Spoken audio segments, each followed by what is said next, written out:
Riverside communities in the Philippines are among the most vulnerable to changing tides and increasingly unpredictable weather patterns linked to global warming. As the country marks Climate Change Awareness Week, CNA's Buena Bernal finds out how an island community adapts to climate change in this second of a three-part series. With the rising of the sun, these Filipino teachers are embarking on an unusual commute to the primary school they work in. Their journey starts as early as 6:30 in the morning, 5 days a week, as they travel from mainland to a Riverside Island community, where another challenge awaits at San Esteban Elementary School. Here, recurring flooding during high tide has been the community's lived reality. While it's all dry today, you can see the damage from recurring floods in chipped underside of doors and elevated appliances. School head Marlon Mercado tells me about how students here learn to adapt to perennial inundation. Our primary concern is always our pupils. Kaya yun po, nagsuspend po tayo ng face-to-face classes, then we will shift to modular distance learning. May mga competencies na hindi po nami-meet ng mga bata. Dahil po din sa continuous o yung frequent na pagkakaroon ng bahakon. Last school year, gumawa po kami ng mga blueprints of learning para yung mga competencies na hindi po namin meet, kaya po natin ay alalayan yung mga bata. Mr. Mercado says local examples are used for discussions on climate change in classrooms. But grade 6 student Ayesa Nieto says the flooding disrupts learning as face-to-face classes would be suspended. Mas maganda po yung face-to-face kasi mas naiintindihan po namin yung mga pinapaliwanag ng mga teachers kaysa po sa modular. Pagbabago ng klima, yung pag-apekto po dun yung pagbaha dito sa amin.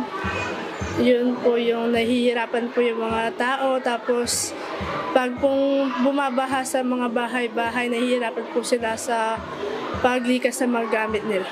Though there's an app that can be used to check on tide changes, San Esteban students have learned to make do without it. Doon po sa calendar malalaman po natin, pag nakakulay blue po, high tide. Pag red po, hindi po masyado. Tapos, depende po din sa mga number kung ano po yung laki. Village Captain Joel Kiambao tells me residents here rely on lunar calendars that indicate lunar phases and eclipses to help predict tide levels and, consequently, flooding. But he says changing weather patterns, including more frequent typhoons and monsoon rains, have made them less reliable. Minsan po, hindi siya nag-accurate dahil lang po sa panahon po. Like for example po, may bagyo, kung pinakamataas po kasi na level namin dito is 5.2. Ang 5.2 po, pagka bumagyo, sinabayan po ng bagyo, tumataas pa ng 5.5. Ganun po siya. Kaya yung iniisip ng mga tao na hindi papasukin yung bahay nila, biglang dumating yung bagyo at malakas na ulan, mabilis po ang paglaki ng tubig po nun. As such, the community here had to think of a creative stopgap measure. Because it is low tide right now, you can still see this footbridge I'm on. But during high tide, this area is totally submerged in water. Village officials have contracted workers to help elevate low-lying areas in the village by covering them with sand and eventually cementing them.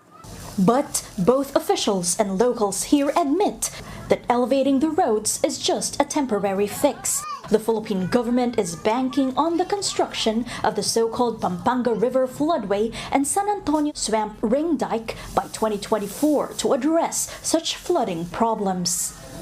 But with their lived realities intertwined with the tides and changing weather patterns, Riverside communities have little choice but to adapt until global efforts to protect the most vulnerable like them become a reality. Buena Bernal, CNA, Makabebe, Philippines.